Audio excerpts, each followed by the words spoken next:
Good morning. Good morning. How can I help you? I understand that the school organizes trips to different... Yes, we run 5 every month.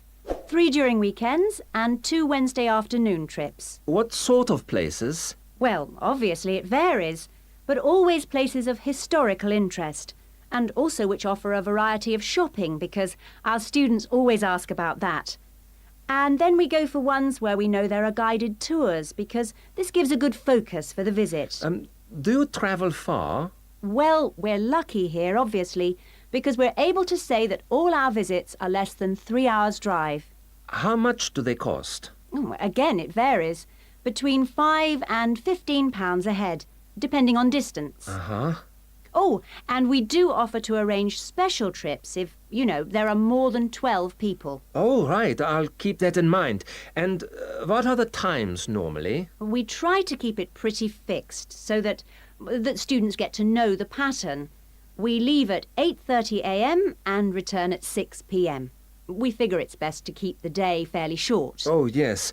And how do we reserve a place? You sign your name on the notice board. Do you know where it is? Uh-huh. I saw it this morning.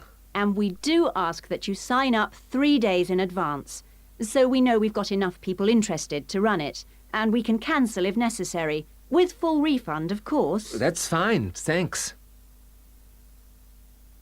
And what visits are planned for this term? Right, well, I'm afraid the schedule hasn't been printed out yet, but we have confirmed the dates and planned the optional extra visits, which you can also book in advance if you want to.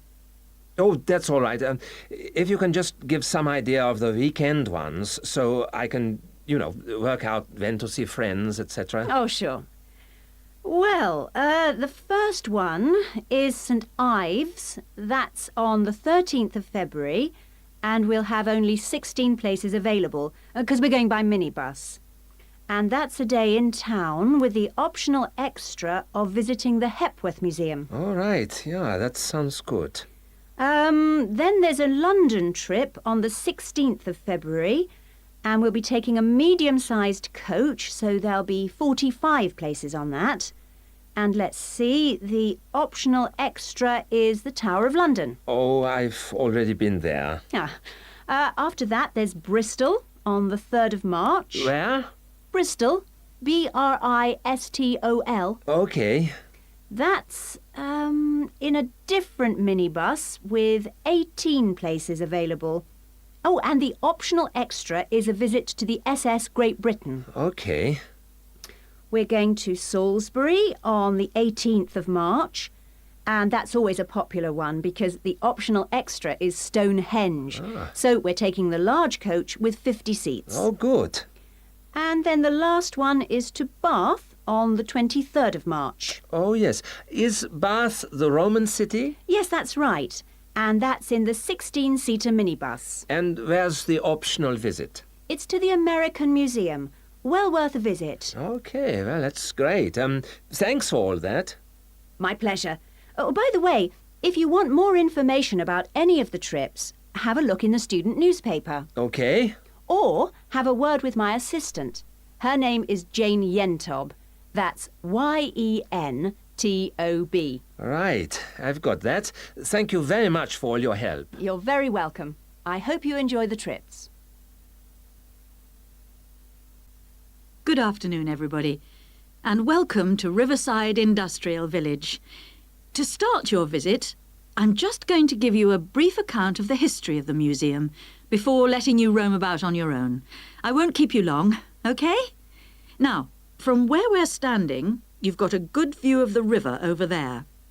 And it was because of this fast-flowing water that this site was a natural place for manufacturing works. The water and the availability of raw materials in the area like minerals and iron ore, and also the abundance of local fuels like coal and firewood, all made this site suitable for industry from a very early time. Water was the main source of power for the early industries, and some of the water wheels were first established in the 12th century, would you believe? At that time, local craftsmen first built an iron forge just behind the village here on the bend in the river. By the 17th and 18th centuries, the region's rivers supported more than 160 water mills, and many of these continued to operate well into the 19th century. But then the steam engine was invented, and then the railways came, and the centres of industry were able to move away from the rivers and the countryside and into the towns. So industrial villages like this one became very rare. So, that's the history for you. If you'd like any more information, you can ask me some questions, or you can read further in our excellent guidebook. Now, I'm going to give you a plan of the site, and I'd just like to point out where everything is, and then you can take a look at everything for yourself. I've already pointed out the river, which is on the left, and of course, running along the bottom is Woodside Road. Got it? OK. Now, we're standing at the entrance. See it at the bottom? And immediately to our right is the ticket office. You won't need that, because you've got your group booking, but just past it are the toilets. Always good to know where they are. In front of us is the car park, as you can see, and to the left, by the entry gate, is the gift shop. That's where you can get copies of the guide, like this one here. Now, beyond the car park, all the buildings are arranged in a half circle with a yard in the middle. The big stone building at the top is the main workshop. That's where the furnace is, and where all the metal was smelted and the tools were cast, as you'll be able to see. Now, in the top right-hand corner, that building with bigger windows is the showroom, where samples of all the tools that were made through the ages are on display. In the top left corner is the grinding shop, where the tools were sharpened and finished. And on one side of that, you can see the engine room, and on the other is the cafe, which isn't an antique, you'll be pleased to know, though they do serve very nice old-fashioned teas. The row of buildings you can see on the left are the cottages. These were built for the workers towards the end of the 18th century, and they're still furnished from that period, so you can get a good idea of ordinary people's living conditions. Across the yard from them, you can see the stables, where the horses were kept for transporting the products. And the separate building in front of them is the works office, and that still has some of the old accounts on display. Right. If anyone wants a guided tour, then I'm starting at the engine room. If you'd like to come along this way, please, ladies and gentlemen. Excuse me, Dr. Johnson. May I speak to you for a minute? Sure, come in. I'm Melanie Griffin. I'm taking your course in population studies. Right. Well, Melanie, how can I help you? I'm having a bit of trouble with a second assignment. Mm-hmm. And it's due in 12 days. What sort of trouble are you having? Is the assignment question a problem? Well, that's part of the problem. I've been having trouble getting hold of the books. I've been to the library several times and all the books are out. Sounds like you should have started borrowing books a bit earlier. Well, I had a really big assignment due in for another course and I've been spending all my time on that. And I thought... You might get an extension of time to finish your assignment for me? If that's possible. But I don't know if... Well, yes, it is possible, but extensions are normally given only for medical or compassionate reasons. Otherwise, it's really a question of organizing your study, and we don't like giving extensions to students who simply didn't plan their work properly. What did you get for your first assignment? I got 87%. Yes, you did very well, indeed. So, obviously, you can produce good work. I don't think I'll need too much extra time, as long as I can get hold of some of the important references. Well, since you did so well in your first assignment, I'm prepared to give you an extra 2 weeks for this one. So, that'll mean you'll need to submit it about a month from now. Oh, thank you. Now, what about the reading materials? Have you checked out the journal articles in the list? No, not yet. there were about 20 of them, and I wasn't sure which ones would be most useful or important. Well, they're all useful, but I don't expect anyone to read them all because a number of them deal with the same issues. Let me give you some suggestions. The article by Anderson and Hawker is really worth reading. Right, I'll read that one. You should also read the article by Jackson, but just look at the part on the research methodology, how they did it.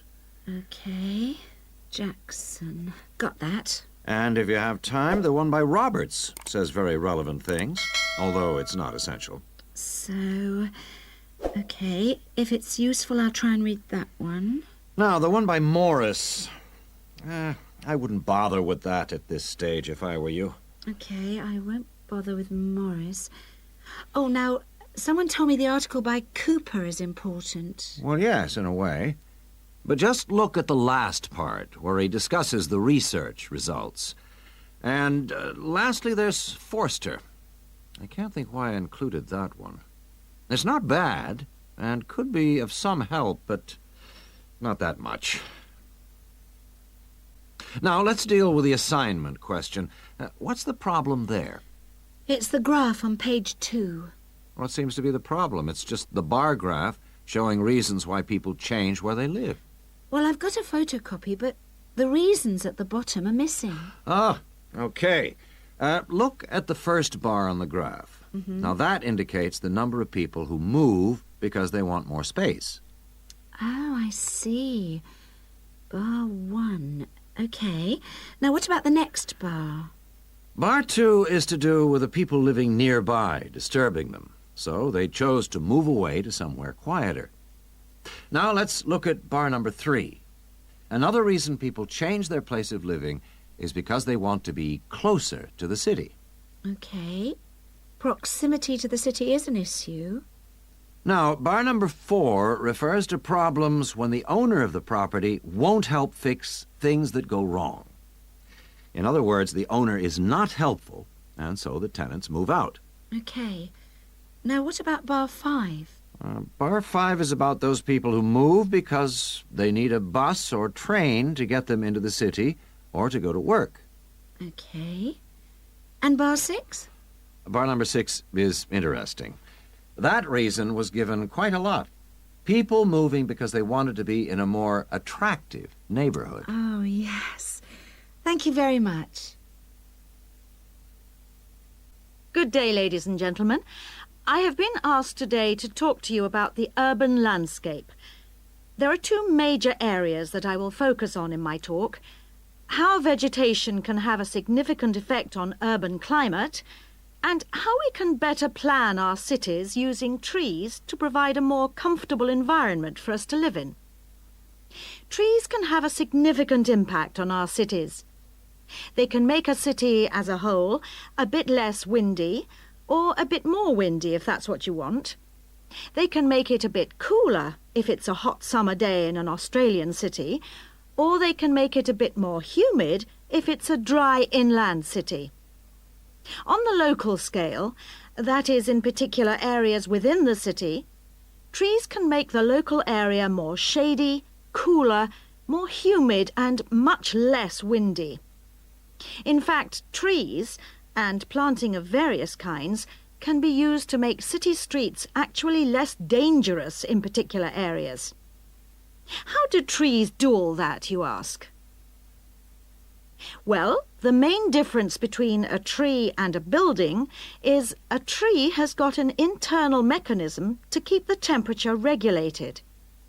It evaporates water through its leaves, and that means that the temperature of the leaves is never very far from our own body temperature. The temperature of a building surface on a hot sunny day can easily be 20 degrees more than our temperature. Trees, on the other hand, remain cooler than buildings because they sweat. This means that they can humidify the air and cool it, a property which can be exploited to improve the local climate.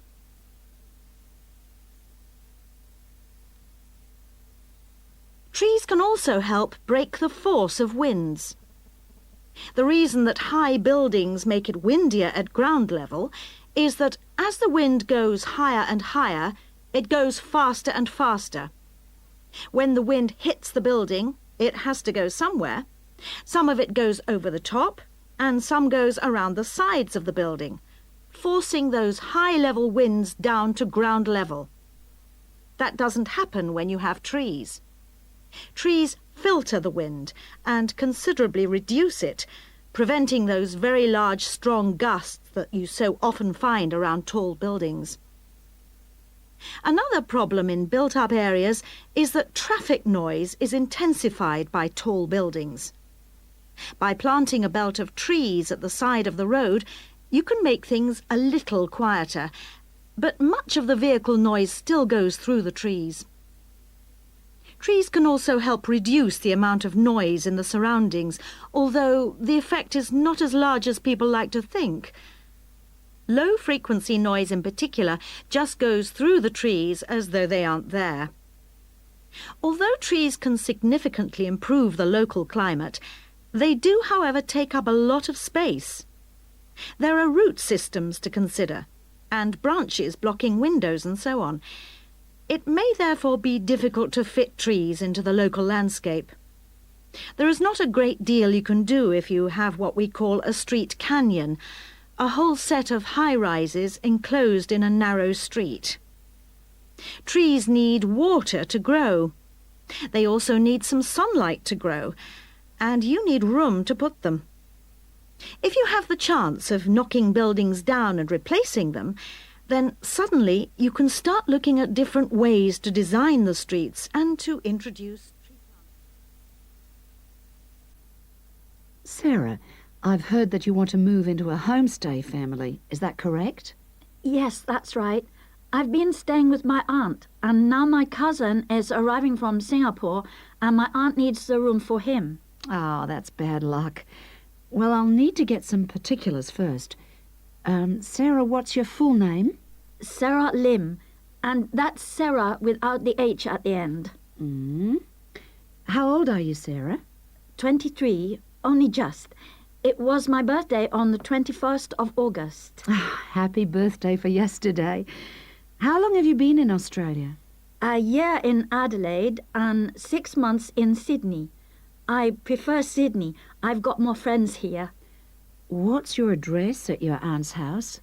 Flat 1, 539 Forest Road, Canterbury. And the postcode is 2036. Okay. What are you studying now? I was studying General English in Adelaide, and now I'm doing academic English because I'm trying to get into medicine next year. That sounds good, but it'll take you a long time. When would you like to move out from your aunt's?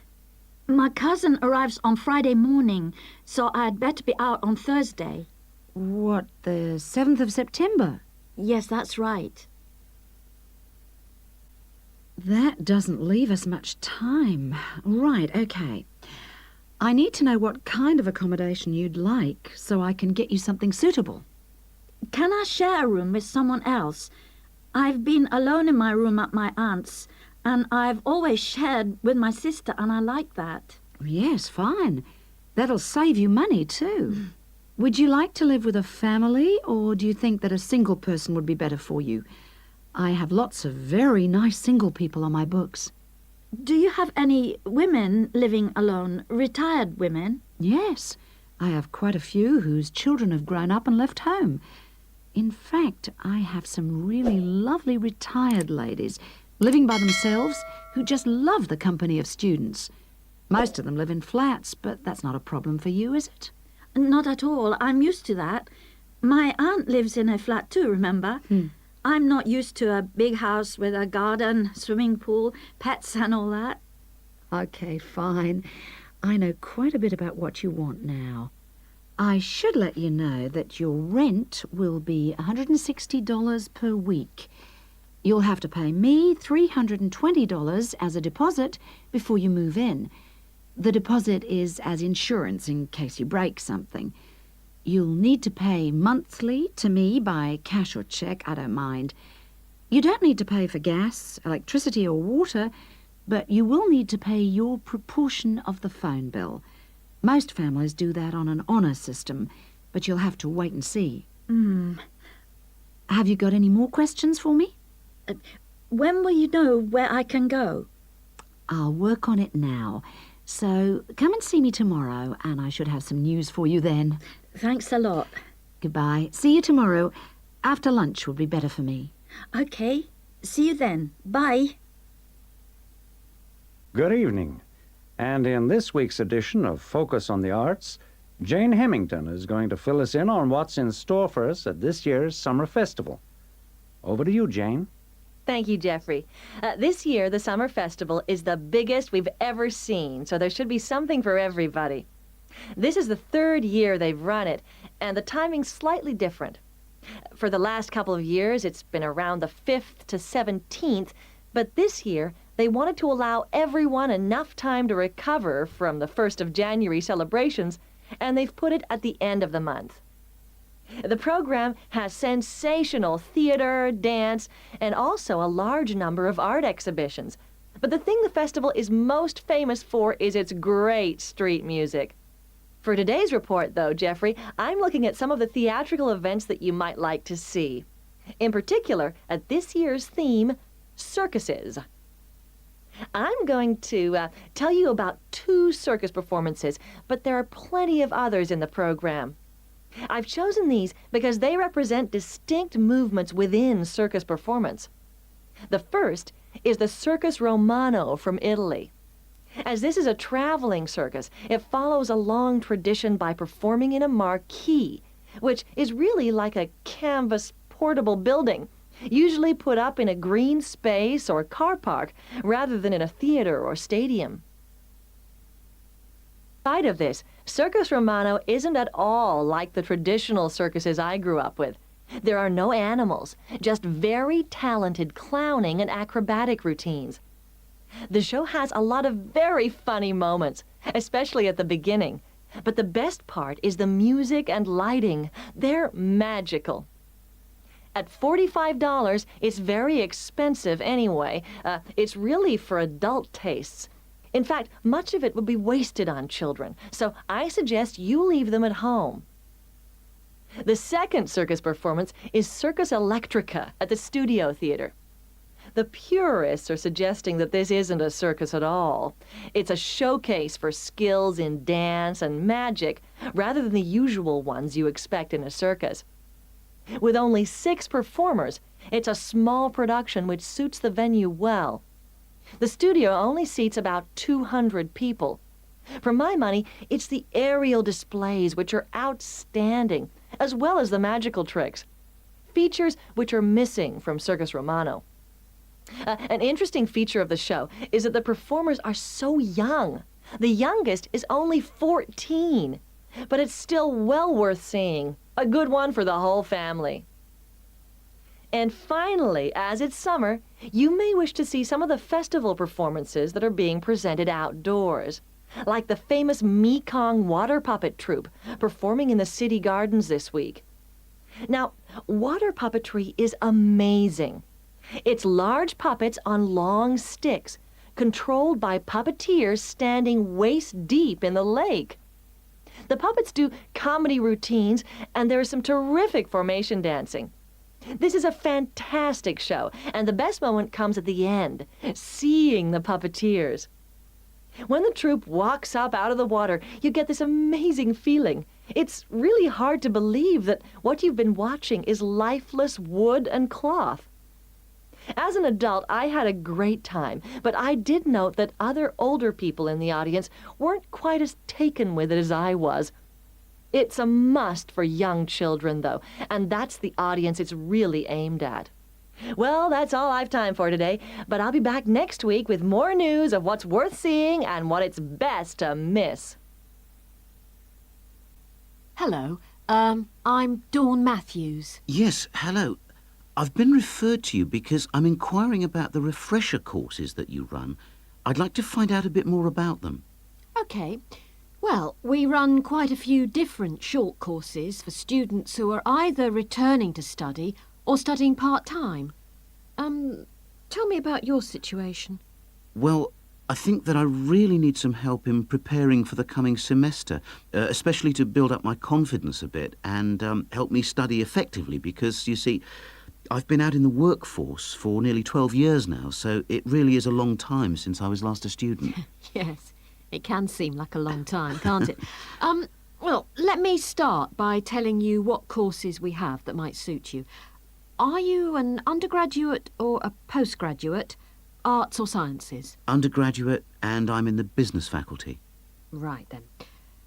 Well, first of all, there's our intensive Study for Success seminar on the 1st and 2nd of February. Mm-hmm. It's aimed at students like you who are uncertain about what to expect at college and looks at a fairly wide range of approaches to university learning to motivate you to begin your study and build on your own learning strategies. That sounds good. What are some of the strategies that are presented? Well, we try to cover all aspects of study.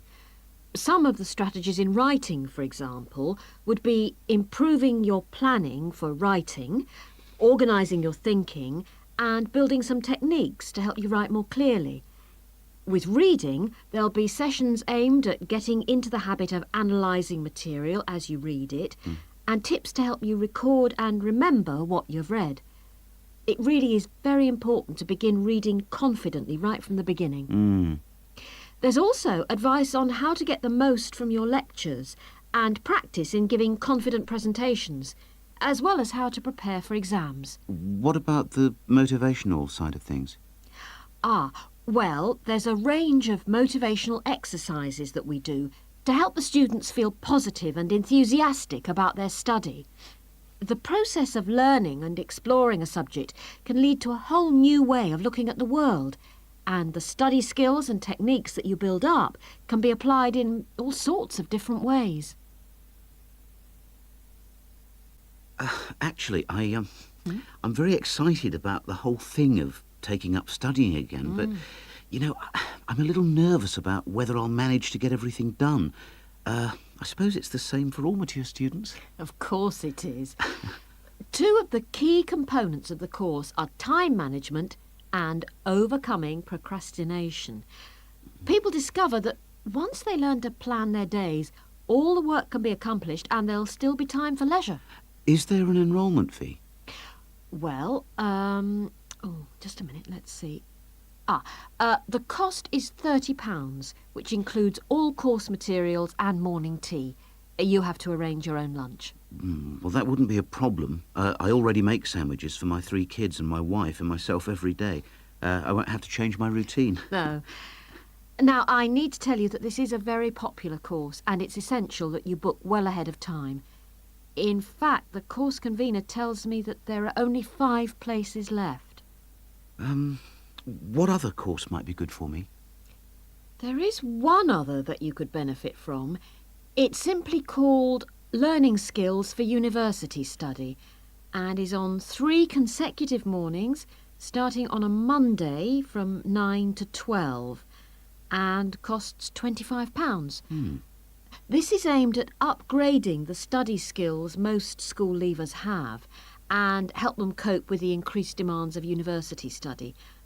It focuses mainly on making students more responsible for their own success. What sort of things are covered in this course? Well, basically, it's more advanced thinking, note-taking, reading and writing strategies, but also some input about stress management. I think I'd be better off starting from the basics and looking at all the strategies, don't you? Yes, from what you've told me, I think that's more in line with your situation. All right then. Can I book a place on the Study for Success seminar course now? Yes. Let me just get out a registration form and take down your details. We're very grateful that the committee has agreed that a representative for the Students' Union can present students' suggestions about the design for the proposed new union building. We appreciate that some of our ideas may not be feasible in the circumstances, but we do feel that it is important that the ultimate beneficiaries of the facilities should have some say in its design. If I could start by briefly explaining what steps were taken to find out student opinion and how we have arrived at conclusions. Firstly, a meeting was held in the current union for our SU committee to explain the options. Then we invited all students to submit written suggestions for the design, placing cards in a suggestion box. These suggestions then provided the basis for the design of a questionnaire which was completed by approximately 2,000 of the college students over a period of 3 weeks. Finally, the SU committee collated the results and drew up a report. If I can just hand around a copy of that report. This presentation is essentially a summary and discussion of the key points of this report. So, in broad terms, the consensus was as follows. Firstly, regarding the crucial matter of the site, we presented the 3 options that you have proposed. 1, in the city center near the Faculty of Education. 2, on the outskirts of the city near the park. And 3, out of town near the halls of residence.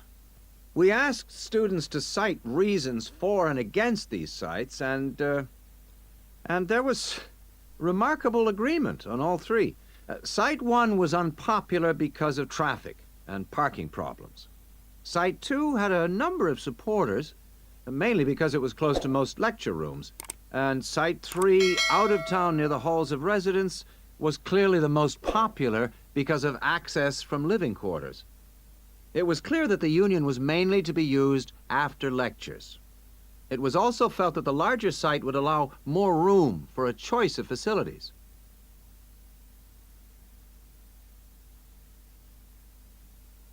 Our second area of interest was obviously the facilities. There was minimal interest in having a library on the premises, but one option seemed to be a reading room instead, more useful. We would like the current table games room to be replaced with a small gym, and if possible, a small swimming pool. Not, of course, Olympic-sized. There was a large number of respondents in favor of a travel agents and insurance center. We also request that there be the offices of the Student Counseling Center, moving this from the refectory. There was, however, much disagreement about whether to build a drama theater. Just over 40% of the respondents were in favor, but a largish minority were strongly against it, claiming that it is elitist and a waste of funds. Essentially, the jury is out on that. Finally, given the number of unfortunate incidents in the current union over the past few months, a strong point was repeatedly made about security. The recommendations would be at least video surveillance and security personnel who would check student union cards on request.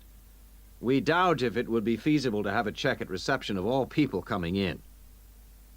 Well, this is the summary of the views of the student population. As I say, fuller details are given in our report, but I'm happy to take any questions if you have them. Oh, Peter, there you are. You've been ages. What kept you so long? I'm sorry I'm so late, Sally. Have you been waiting long? Oh, half an hour. But it doesn't matter. I've had a coffee, and I've been reading this guidebook for tourists. Sit down. You look very hot and tired. What would you like to drink? I'd love a really chilled mineral water or something. Will you have another coffee? Yes, I will. The waitress will be back in a moment. Why were you so late? Did something happen? Yes. You know, I went to the bank to cash some traveler's checks. Well, the exchange rate was looking healthy, but when I went to the teller, they told me the computer system was temporarily down, so they couldn't do any transactions. They said the problem would be fixed in a few minutes, so I waited. And then I started talking to another guy in the bank, and I forgot the time. Really? Someone you met in the bank? Does he work there? No, he was a tourist from New York. His name's Henry, and he's been here for a week, but he's moving on to Germany tomorrow. He's an architect, and he's spending 4 weeks traveling around Europe. Just like us? Yeah, just like us. He told me the names of some places where we should eat. Great food and not too expensive, he said. Oh, and he also gave me this map of the bus system. He said he didn't need it anymore. Oh, that's useful. Pity he's moving on tomorrow. Ah, here's the waitress. Let's order. Do you want anything to eat, or shall we just have a drink? Well, I'm hungry, and we've got a lot of sightseeing to do, so let's just have a snack and a drink. Sounds good to me. Well, let's decide what we'll see today. I guess the best place to start is the cathedral, and then the castle. What are the opening times for those two? Well, according to this guidebook, the cathedral is only open from 9:30 in the morning until midday. Oh. Oh, no, hang on. That's the Cathedral Museum. Oh. The cathedral itself is open morning and afternoon. The castle is just open from 1 to 5, so we can't go there until after lunch. I really want to spend some time in the art gallery, because they've got this wonderful painting by Rembrandt that I've always wanted to see. What else should we see? Well, the guidebook says the botanical gardens are worth spending some time in, and they're open all day from 8 to 6, so we can go there any time. I'd like to go to the markets near the river too, but, oh, no, wait, that's only in the mornings too. As well as today and tomorrow, we can see some other places on Monday, you know. But I don't think the markets will be open then. They only open on Thursdays, so we've missed them for this week. Maybe we should go to the cathedral today because it's Sunday tomorrow, and even though it's open every day, it might be more difficult to get in tomorrow because of the church services. That's true. But the art gallery isn't open on Sundays at all, so we'll have to go there today. The castle's open every day except Mondays, so we're okay there. And the gardens, of course, only close at night. Are all these places free, or do we have to pay to go in? What does the guidebook say? I think there's a charge for all of them, except the botanical gardens. Oh, and the markets. Of course, you don't pay to go in. Okay. Well, it looks like our plan is this. We'll go to see the painting you like first, the Rembrandt, then have lunch and go on to the castle after that, and then the cathedral. Okay. It says here that the roof of the cathedral is really beautiful. Is that right? What I really want to do at the cathedral is climb the tower. The view is supposed to be spectacular. Okay, well, that'll be more than enough for today. Then tomorrow, let's go to the botanical gardens and have a picnic. I want to sit by the river and watch the swans. This city's famous for them. So the counseling services we offer deal with any problems arising from your studies or in your life outside the university. Let's take academic counseling. If you're confused about subjects or how to combine them in your degree, then we can advise you and discuss the career you are aiming for so that you can see it all in context. We can also chase up your tutor if you're not getting proper feedback on how you are getting on in your subject. Besides help with academic problems, you may also need personal counseling. If you think you're already under stress, well, just wait till classes begin next week. You'll have to start adjusting to teaching and learning methods that may be unfamiliar to you, as well as the mounting pressure as the deadline for that first assignment creeps up on you. And, of course, you have to cope with all this without your usual social network. You know, the social contacts, family and friends you could normally rely on for help. All of this causes anxiety. Studying overseas can trigger a personal crisis. You may have left a lot of what you might call unfinished business back in your own country. Or you may have interrupted personal relationships or even sometimes have broken them off to come overseas. And so the student often feels lonely, unhappy, unmotivated, and unable to concentrate on studying. Or there may be other things bothering you. Our resident chaplain can offer you spiritual guidance if that's what you want, or we can put you in touch with community groups that can provide you with social contacts and friendship. What about exam stress? It affects nearly everyone to some extent, but especially overseas students like yourselves. There may be a huge amount of family pressure on you to succeed, and if you fail a subject or drop out of a course because it's too difficult, then your self-esteem can suffer. But it's not the end of the world if you don't pass an exam. I had to resit first-year anthropology, so I can certainly offer you a sympathetic ear.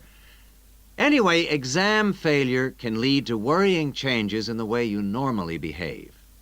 You may also be off your food. Or you may have dietary problems because the local food is not to your liking and upsets you, and this can affect your health and studies. Glenda Roberts is our dietitian in the health service, and we can put you on to her. And we all have money problems, don't we? But remember, full-time students can get a low-interest loan of up to $600 to buy books and for similar study-related expenses. That's right. And you can get double that amount if you can't afford an item of equipment you need for your course, a musical instrument, for example. And it doesn't stop there. When you move into a flat, starting up expenses, including furniture for it, can be covered by a loan through the welfare service. See Jill Freeman for details. Can we help you? Well, last academic year, in spite of staff cuts, we counseled 240 international students for a total of 2,600 hours counseling. And finally, we won all but just one of the 12 appeals that we launched on behalf of students. Not too bad for an understaffed service, don't you think? That's all from me. Thank you. Oh, there you are. Good. Sorry I'm a bit late. There was a long queue. So, have you worked out how to deal with this assignment then? Not yet. We've only been here a couple of minutes ourselves. Can you just remind me what the task is exactly? Well, there are three parts to it. First, we've got to write an essay about ways of collecting data. Then... What's the title of the essay exactly? I've got it here.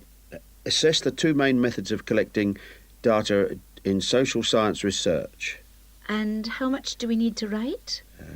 1,500 words. That's for the essay. Then for the second part of the assignment, we have to choose one method of data collection and carry out a small-scale study, making appropriate use of the method chosen to gather data from at least 5 subjects. And then we have to write a report on the study? That's right, of 3,000 to 4,000 words. Did you get as far as discussing which form of data collection we should go for? Questionnaire or interview, isn't it? Yeah, I think we should use a questionnaire. It'll be so much less time-consuming than organising interviews, I reckon.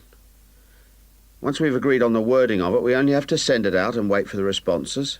Yes, I think it probably would be quicker. But what did that article he gave us last week say about the quality of data from questionnaires? I'm pretty sure it recommended questionnaires as a source of highly reliable data. As long as you design the questionnaire properly in the first place, the data will be fine. No, I'm sure it talked about drawbacks as well, didn't it? Something about the response rate and the problems you get if it's too low? Yeah, but we only need data from 5 subjects anyway. Oh, I suppose so. Another drawback I remember it mentioned was that questionnaire data tends not to reveal anything unexpected because it is limited to the questions fixed in advance by the researcher. Come on, Rosa, this is only a practice. It's not meant to be real research, is it? Well, not sure about that. Maybe I'd better go through the article again, just to be sure. Can you remember what it was called? Sample Surveys in Social Science Research, I think. By Mehta. M-E-H-T-A? Yeah. And he also recommended a more recent book called Survey Research by Bell, I think. It's in that series published by London University. And if we try to use interviews instead, I saw a book in the departmental library that'll be helpful. It's called Interviews That Work by Wilson, published in Oxford in 1988. Right. Oh, I've got a tutorial now. Can we meet up again later this week? What about Friday morning? Suits me. 11 o'clock? Fine. Before Friday, I think we should all look through the reading list. So far in these lectures, we've been looking at crimes like robbery and murder, both from a historical viewpoint and also in contemporary society. And we've seen that the preoccupation in Western society with crime and with lawlessness is part of a long and continuous tradition, rather than something which is new and unique to modern society. But over the past 70 years or so, there has been a massive increase in one type of crime, which is what's known as corporate crime. Corporate crime is crime which, as the name suggests, is connected with companies, with business organizations. It includes illegal acts of either individuals or a group within the company. But what is important is that these acts are normally in accordance with the goals of the company. They're for the good of the company rather than the individual. It's been defined as, quote, crime which is committed for the corporate organization, the company, not against it, unquote. So crimes like theft by employees, things like embezzlement or fraud against one's actual employer are excluded according to this definition. The employees may be involved, but they're acting in the first place for the company. They may not even realize they're committing a crime. Or they may realize, but they feel it's excusable because it's policy. Or because otherwise they may lose their jobs. So here really we're talking about the links between power and crime. Now this is one area that much less is generally known about than conventional or traditional crime. It has been relatively ignored by the mass media. For example, it tends to be underreported in comparison with conventional crime in news broadcasts and in crime serials and films and so on. They very rarely deal with corporate crime. And it also tends to be ignored in academic circles. There's been far more research on conventional crime and far more data is available. There are several reasons for this lack of interest in corporate crime compared with other types of crime. It's often very complex, whereas with conventional crime, it's usually possible to follow what's going on without specialist knowledge. As well as this, whereas conventional crime usually has a lot of human interest, corporate crime often has much less. The third reason, and possibly the most significant one, is that very often the victims are unaware. They think their misfortune is an accident, or that it's the fault of no one in particular. They're unaware that they've been victims of a crime. So when we look at the effects of corporate crime, we may find it's very difficult to assess the costs. But these costs can be very considerable in both their economic and social aspects.